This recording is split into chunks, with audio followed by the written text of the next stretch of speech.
This is the concluding episode of Grace to Stand for 2023, and I found him.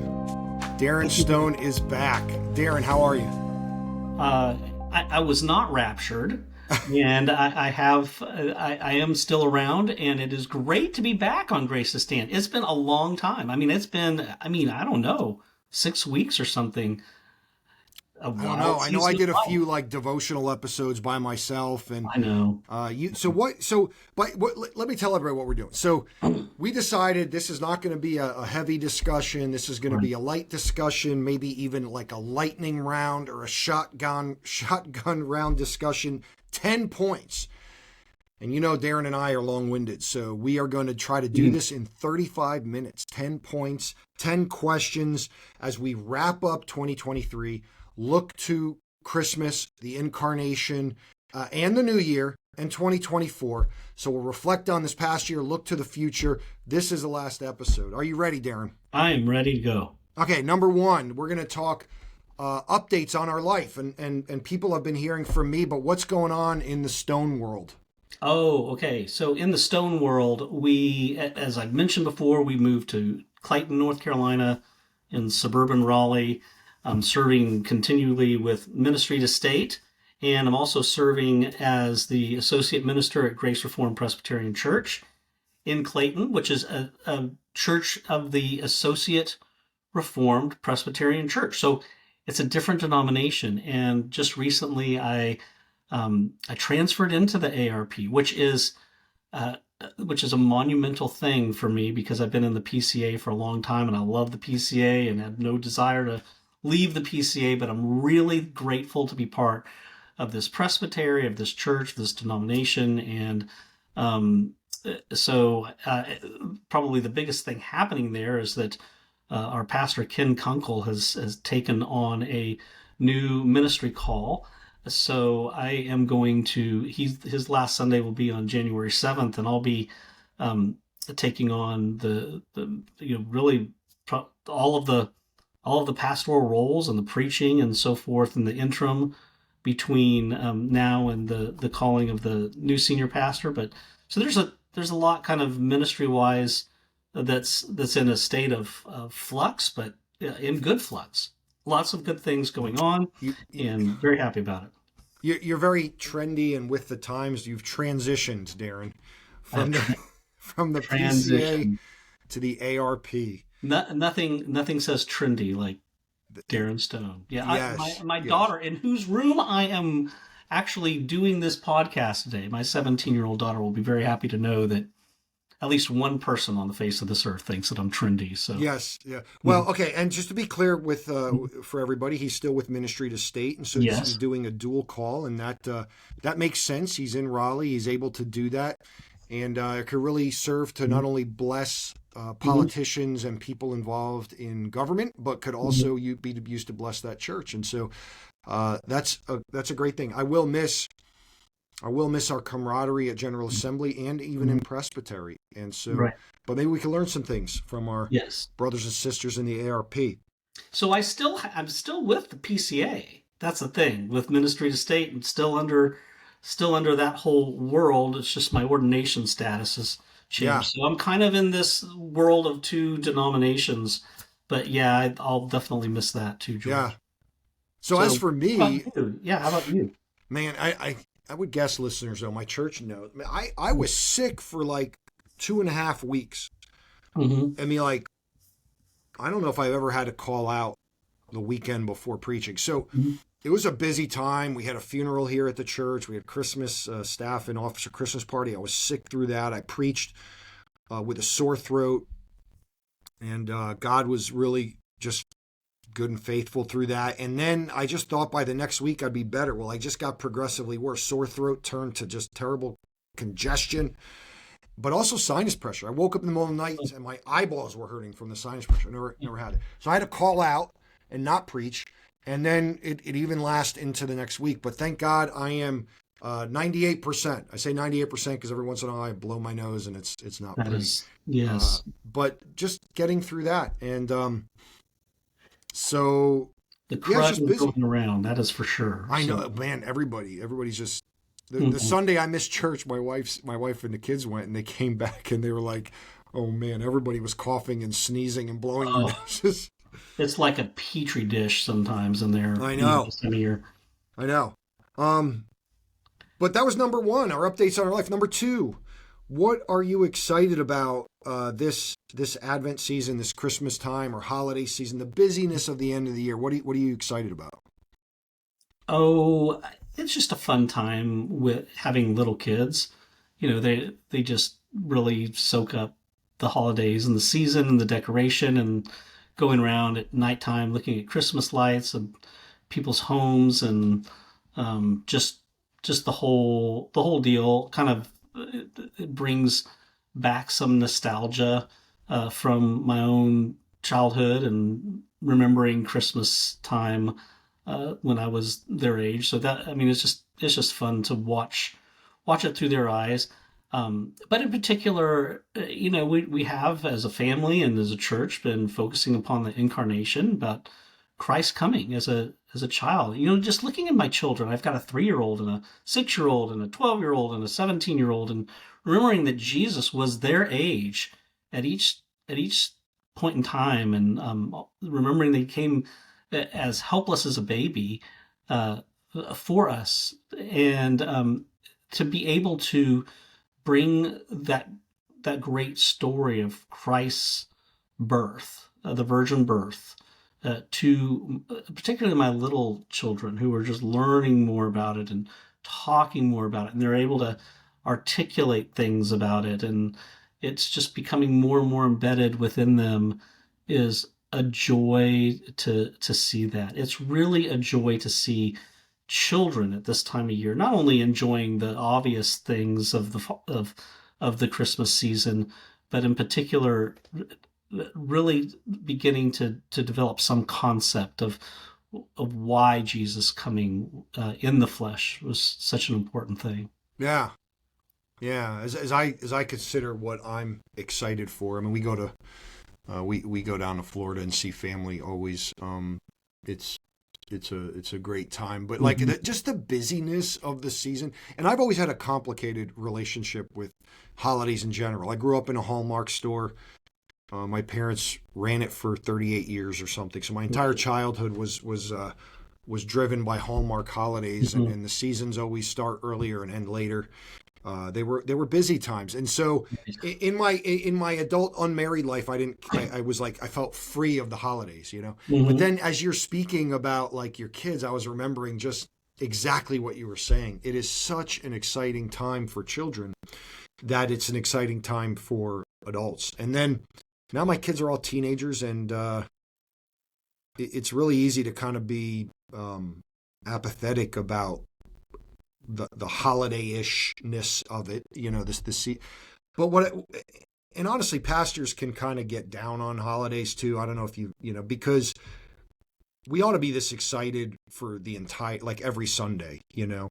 Like in the Reformed world, we are not driven by the church like a supposed church calendar, as if like the big holy days are Easter Sunday and Christmas. That's just not every Sunday is a celebration of the birth and resurrection of Christ for us. And yet, I think the challenge for people in the Reformed world, though, is to recognize your people are joyful. And not only your people are joyful, your neighbors who are not Christians are joyful.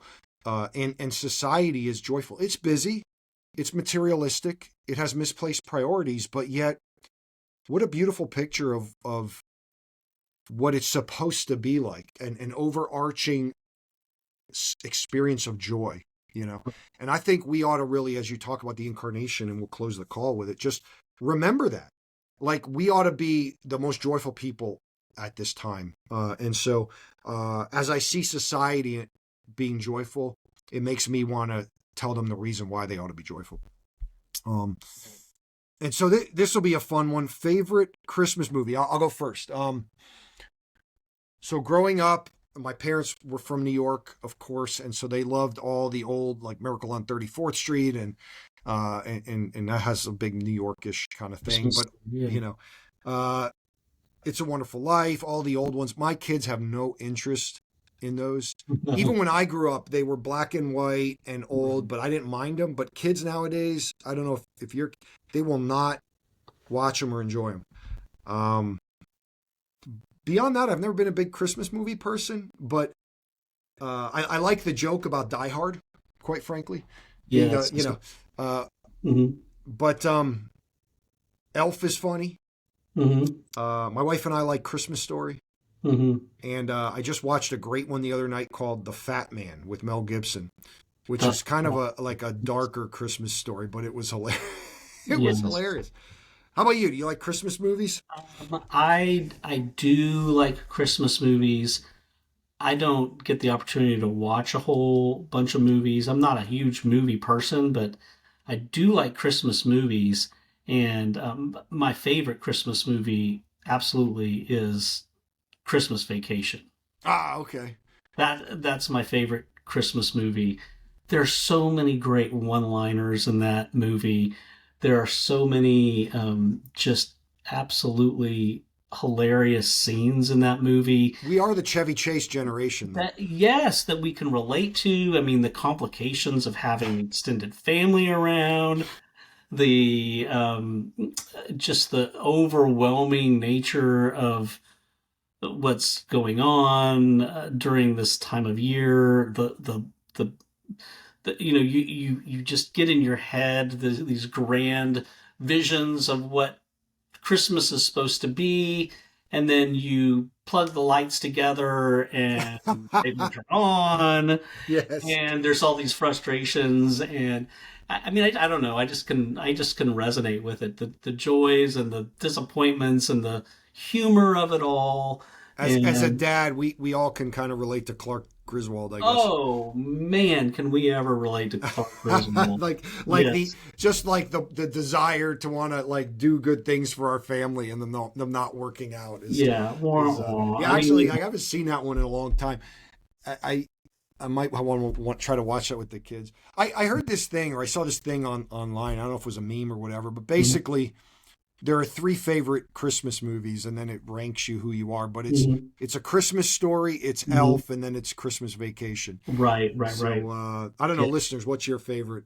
What's Mhm. your favorite Christmas Yeah. movie of My those? kids love Home Alone. That's their probably Oh, the of course, yeah, that should be included in that's a there. that's a classic. That's some of those the thing about Christmas movies, things like Christmas Vacation, A Christmas Story, Home Alone, Elf, they're movies that have stood the test of time. I mean, Yeah, they've not just been a flash in the pan, but you watch them over and over every year, and they still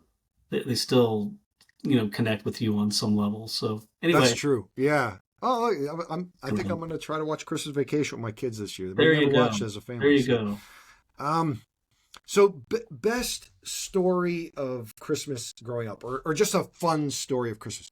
And again, I guess for me, I just Go for it. remember getting this BMX bike, and I don't remember if I was 5 or 6, but this thing was big and shiny, and I think it had like big blue knobby tires, or it might have been black. I don't remember now, but because it was blue in the bike.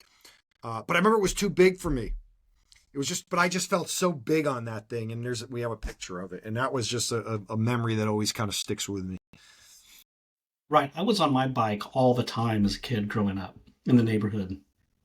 And whenever I got a new bike, because you need to get one as you grow. I mean, every now and then, every year or two, every Yeah, couple of years, you grow into a new bike, and it would always be on Christmas. So I probably over the course of time, maybe two or three bikes that I got during Christmas.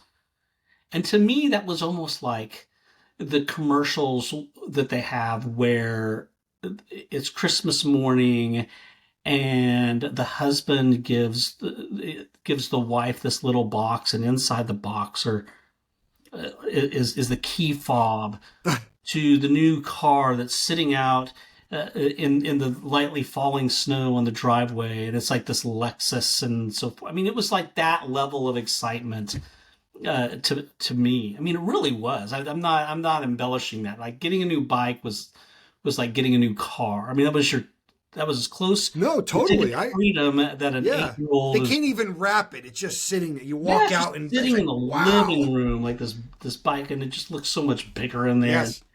Yeah, I mean, Shiny. it's shiny, hasn't been torn up like it would be.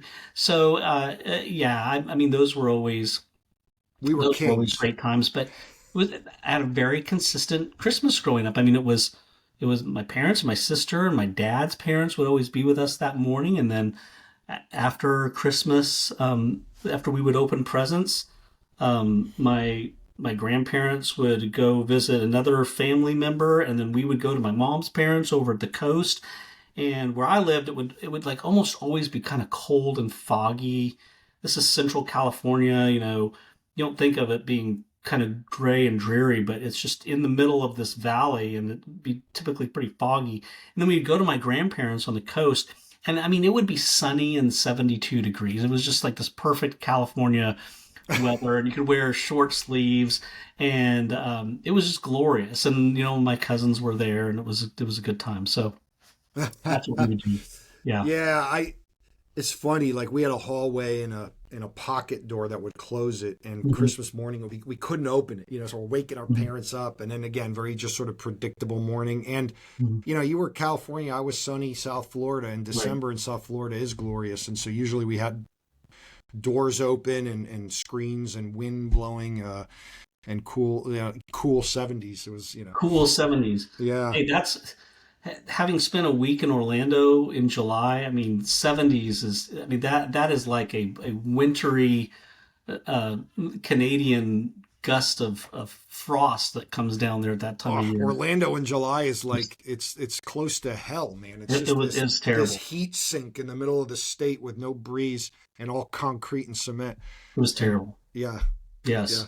Well, and speaking of terrible things, so like a bad, like a not fun Christmas memory, and of course, like I mean, people can experience death, and I don't want to make light of Hmm. that. But just as a kid, I remember, um, I don't know, I was really young, and they had these cars that they were literally these little cars that were only maybe a foot Hmm. big Hmm. with a pressure chamber. I might have Hmm. told this story last year. Hmm. And you pump it up with air, the pressure chamber, and then you'd release it, and the car would go because the air would push the car, I Hmm. guess. Hmm. I don't know. This was a little gift I got. It probably wasn't even the big gift of Christmas, but for some reason I was so excited about it. I remember pumping this thing up, and I'm pumping it and pumping it, and I let it go for the first time. And right as I did, my grandfather was backing out of the driveway. Oh no. And I mean, you couldn't time it more perfectly for the tire of the car to Yes. smash this thing. Yes. And I was just like, go from like heights of joy. Again, I was like only a few years old, I don't, maybe Hmm. 6, I don't, to like misery. And then my mom comes out and she sees me crying, and she's like, "Oh, don't worry, honey, we'll get you a new one." And I can hear my dad from the house. What happened? Get him a new one. How's he going to learn disappointment? And then, yeah, Oh so man. that was Christmas morning. There's always that yin and yang with parents, right? There's always the one, oh, we'll get you a new one, and there's Yeah, always this the, was a learning opportunity for me from my yes, dad yes. Christmas morning to get my toy destroyed the first time I use it. Oh They, man, by the way, did get me a new one. yes, right, right. Oh man, um, worst memory on Christmas for me. I mean, probably we were supposed to go see, all of our family for Christmas. Is going to be a great time, and then my oldest daughter, and this was when she was maybe 3 years old. She just got really, really sick. Mm, We had to take her to the urgent care on Christmas Day. We spent half the day in urgent. I mean, it was, because we were visiting my parents, so we weren't even near our own doctor, and we couldn't. I mean, all you could go to was an urgent care because that was all that you were going to get into.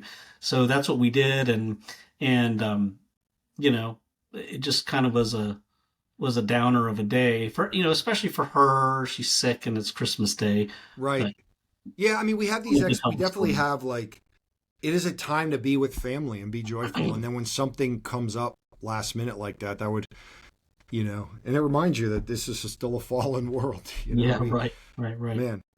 Um, so difficult things, since we're talking about difficult things in 2023, as we look as the year wraps up, What has anything been difficult this year? I mean, every day is difficult in its own way. Oh man, I don't know. It's we've had a few kind of odd health issues. I mean, Mm, my wife and my youngest son and now my youngest daughter have all been diagnosed in the past year or so with celiac disease. So it's really changed the way we have to eat and um, where we can go when we're out and just how we need to have things. And it's almost like you think of like the kosher, having a kosher kitchen that the Jews would have, and um, it's not quite on that level, but it's just a thing, and we just don't ever realize how much mm. gluten there is. I mean, they put it in everything. They put it in things you wouldn't even in a million years imagine that it would ever be in, and it's like any cross contamination can really just put them down, and sometimes that just happens inadvertently. I mean, you touch a table that some crumbs fell on it, and then you touch your food, and it's the next thing you know. I mean, it's that severe. So, I mean, that's kind of been hard. I think just having to reorient a lot of life because of that. Um, I think living in a world where um, uh, there's just more and more antagonism towards the things of Christ. It seems Yeah, like yeah. uh, sometimes you you see that, and there can be some just real discouragement, and of course having to battle the sin that I have in my own life that seems to sometimes be besetting. Like it's just, man, why am I not like, why is that not seeming to dissipate as much of as a temptation as much, or as something I cave into as much as I would hope. It's just that's that sort of thing. The enemy, I think, can kind of um, get into your mind and tell you like you're just a loser. You're just someone who's never you're really not you're almost kind of in the cheap seats of God's love. That he loves this group of people sitting in the box seats, and you're up here. And I think that sort of can gnaw on you after a while. But Well, Darren, even yeah. as you're talking, like, most of my adult life, I wasn't a pastor. I've been a lot of things. Mm-hmm. And that part of life has gotten much more difficult for me since I became a pastor.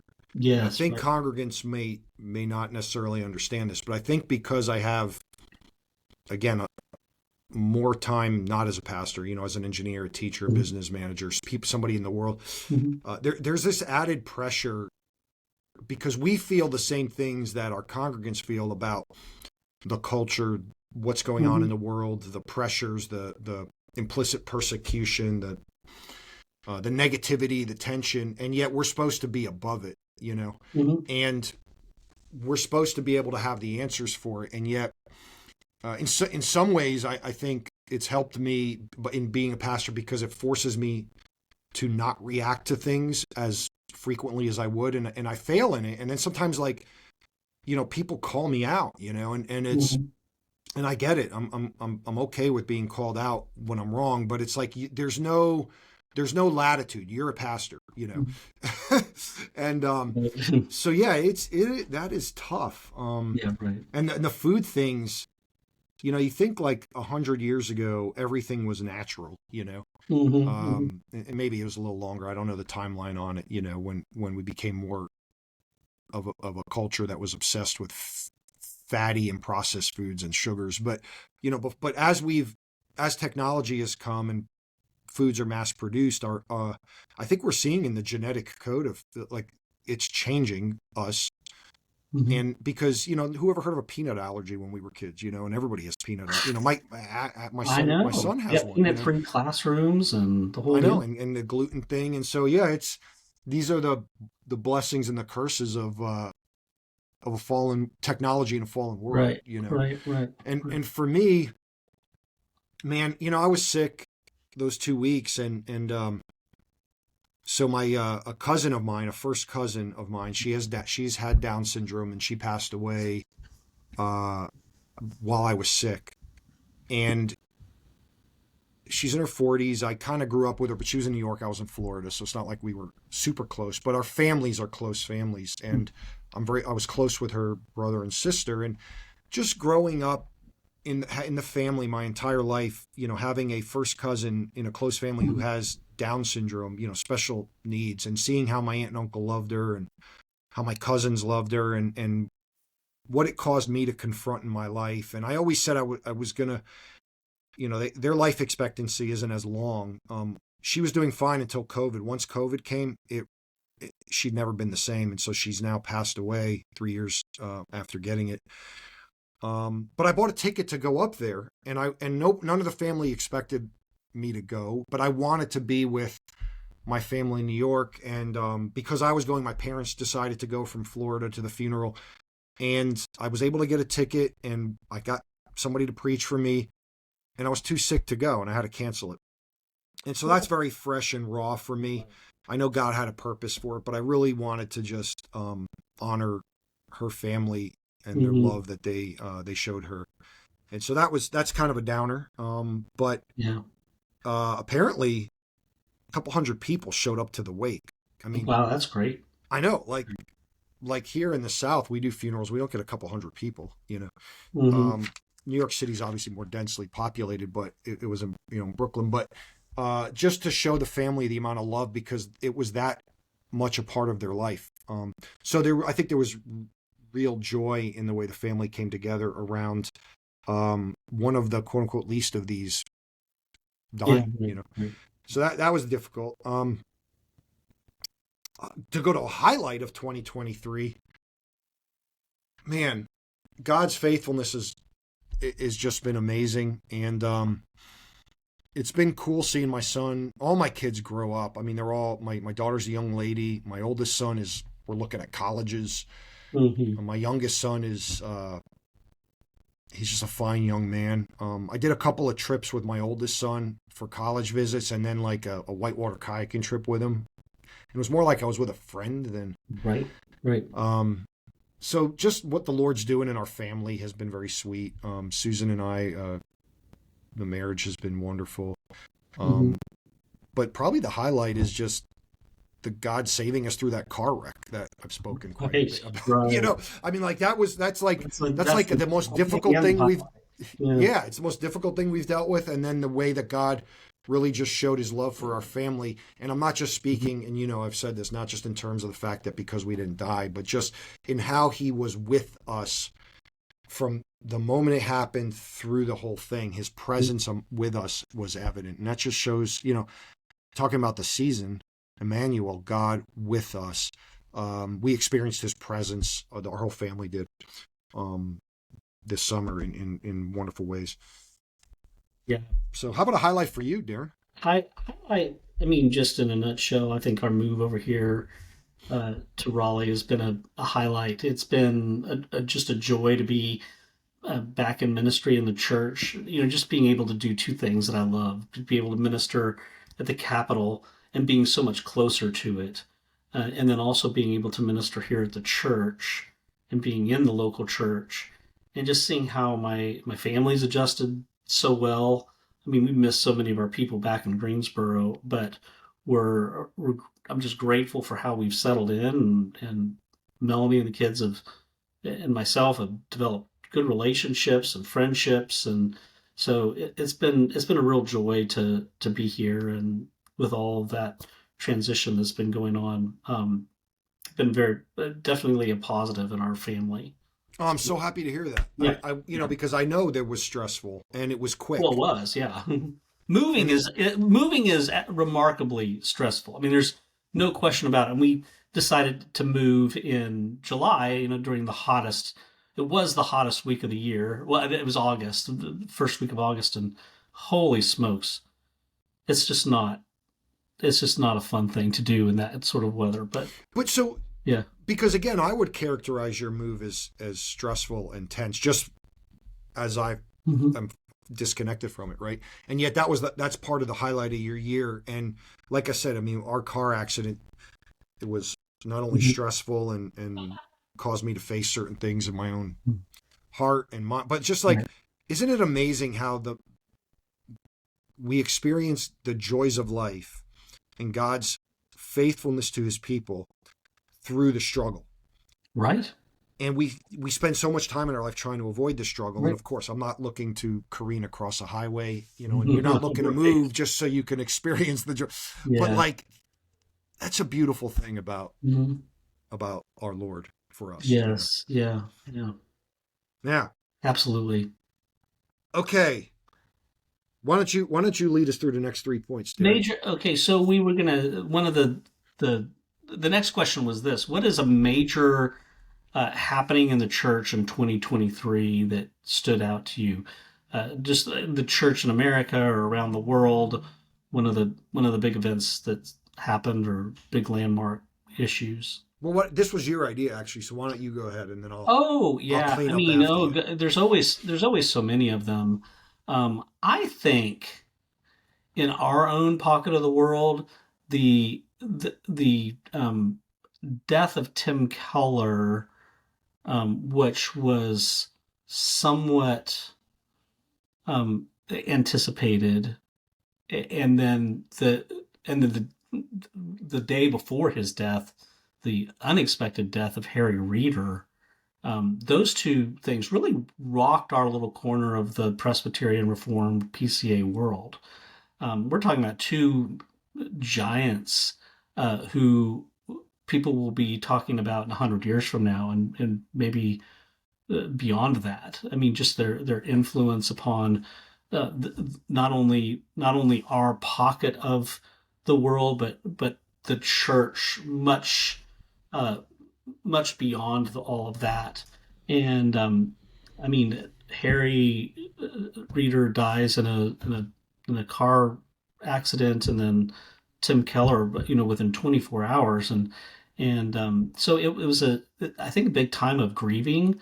Um, and then we did an episode as well a month before all that happened.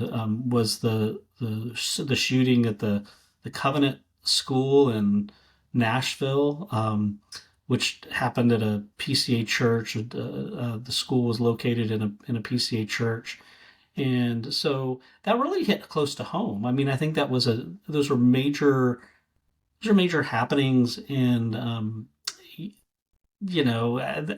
don't even need to enumerate what that teaches you, what kind of goes through your mind and heart during those times.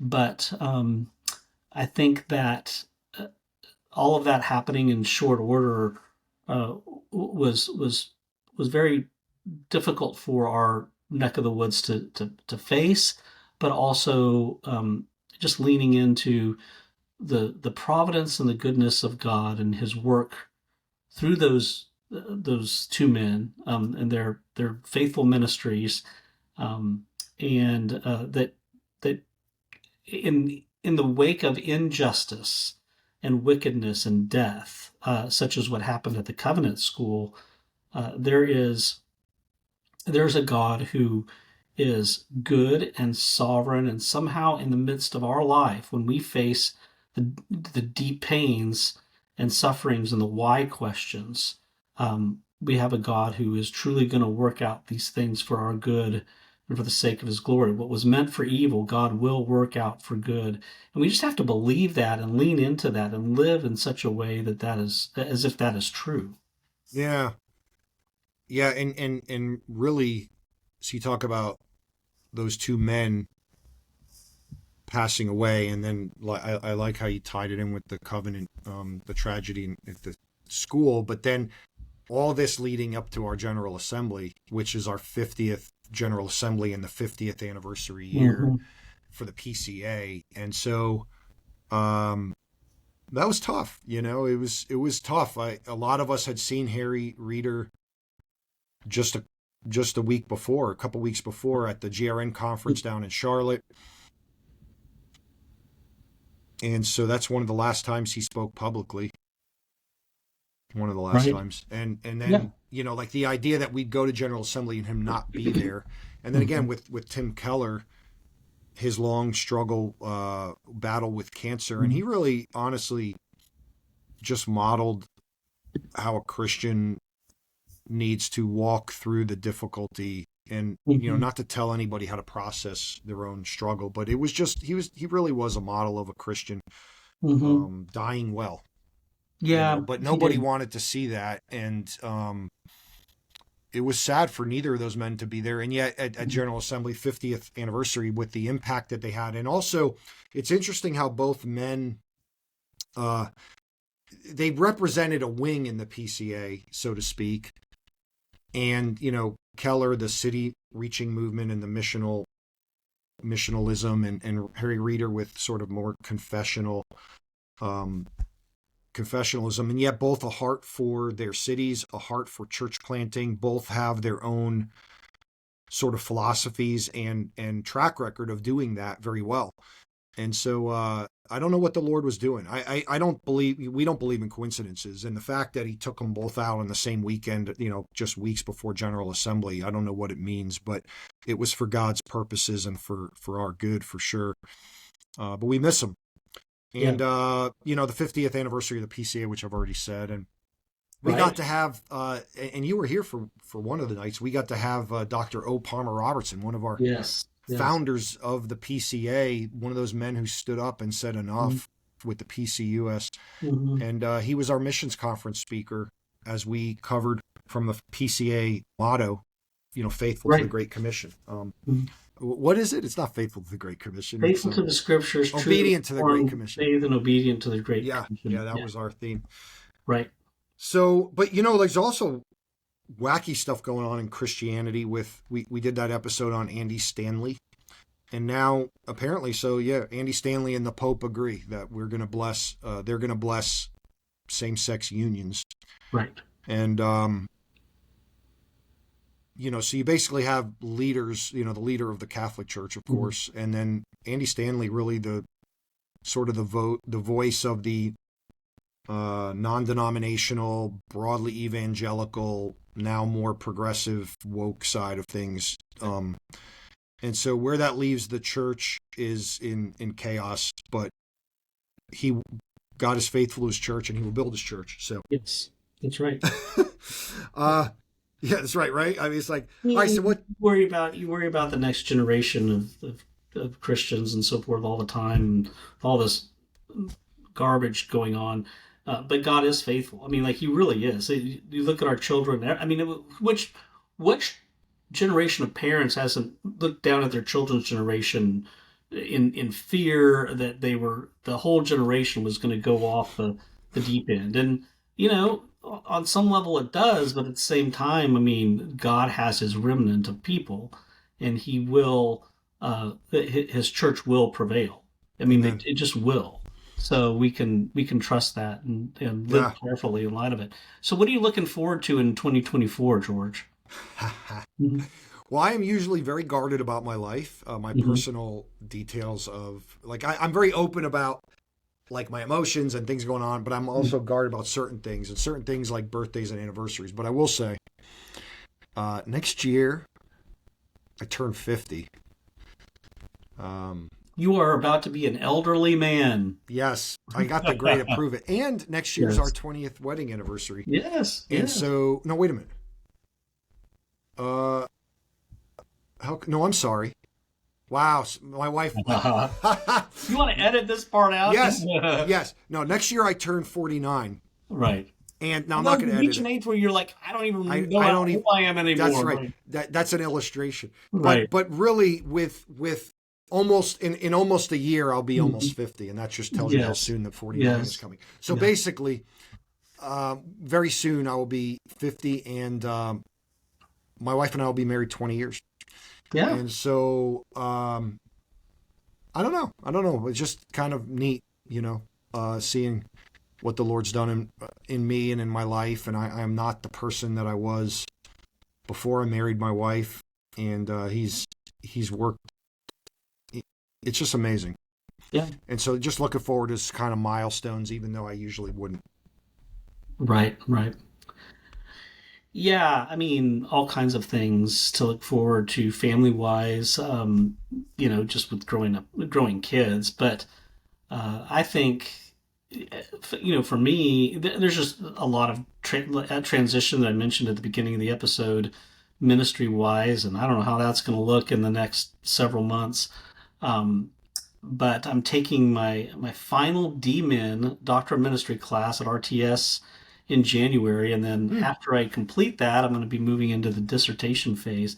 So I'll be starting that this year, Lord willing, and that's exciting. How long does that take? How long do you have to write it? Oh, I mean, A year? I have quite a while to write it. It's how long I want to take to write it, or how quickly I'm able to complete it and complete it well. But I mean, I would love to have the entire everything completed and passed and so forth by the spring of 2025. You Ideal. you and I you and I are on the same we're on the same trajectory. And Right, so right. my last class with my Doctor of Ministry at BTS, Birmingham Theological Hmm. Seminary, starts in January. Hmm. It's with Dr. George Grant. I'm very excited for to learn from him. And and then we have something in the summer about writing the dissertation. But Right. basically after this January class ends like in April, it's about a year, till Hmm. completion. So you and I are on this. That's awesome, Darin. We're on the same track. Good. Yeah, We're yeah. on the Well, I same look track. forward to reading your dissertation. Actually, I mean, I'm sure you do. I no, I mean, do. I millions of mean, people across the globe will be chomping at the bit. maybe we'll host a reading here of Yes, yes, on yes. Grace to Stand in chunks. Right. We will cross that bridge when we come to it, but I think, yeah, that'll be something we'll talk a little bit more about what it is that we're studying, where we're going.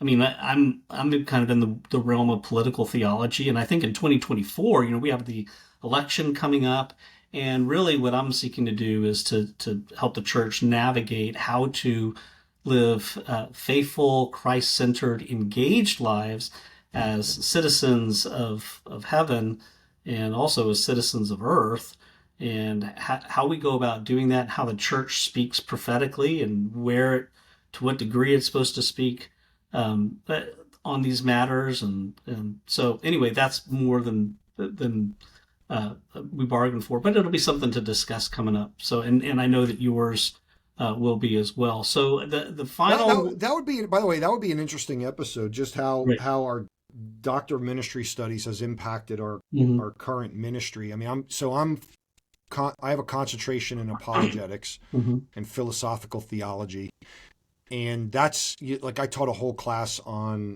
identity. It might have been a year ago. We did a class on homosexuality.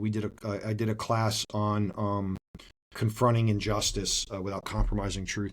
And so all that has been influenced by my studies. And I know you the same thing. All your classes have immediately found their way into your ministry. That would be a cool discussion to Yeah, have sometime. we'll talk about that for sure.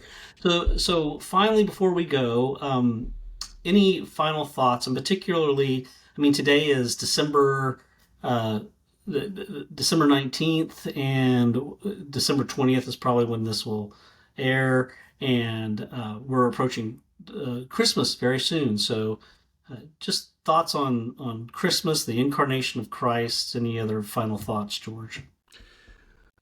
Yeah, just succinctly, like what I've already said, just how through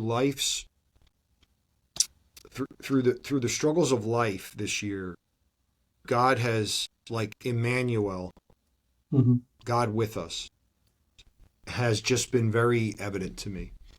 And as I think of the incarnation, the coming in the flesh, carne, that God became a man, that the Word became flesh and dwelt among us. And then you read at the end of Revelation, and He will dwell with them. God's heart in the Exodus to dwell with his people. Like, we are not left alone now, even though we can't see him with our eyes. He's with us. And so living in light of the incarnation in the interim is kind of what I want to just live deeper in. Grace to stand on, so to speak, Right. that in everything, in your move, in your family's health struggles, in the new job, God is with you. In the accident I went through, in my sickness the last couple of weeks that prevented me from doing things I wanted to, God has been with me. That's the Spirit of Christ. And just a wonderful thought that the creator of all things in his transcendence becomes immanent to us in the person and of Jesus Christ. And then he literally is with us now, but one day we will behold him and see his glory. See him as he is. Yeah. That the fact that the Lord is both wholly other and holy, holy, holy, and dwells in unapproachable light, and at the same time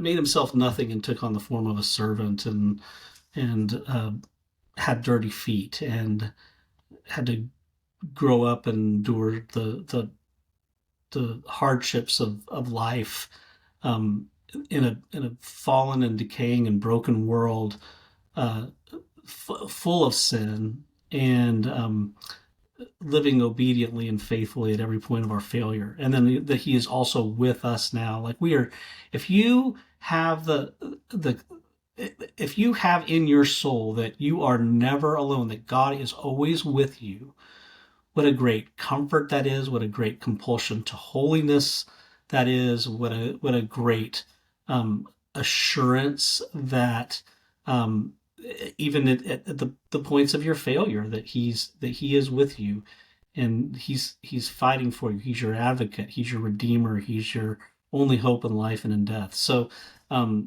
living in light of that, not just at this season, but all year long, is exactly the fuel, the grace that we need to propel us through the Christian life. But George, this was a fun episode, just bouncing around all these different topics. I'm really glad that we were able to get back on and chat again. I hope that you and your family have a Merry Christmas, and same to Meadowview. And I'm really looking forward to being back on here with you again next time. Yeah, likewise, Darin. So Merry Christmas and Happy New Year, everyone. We will see you in 2024.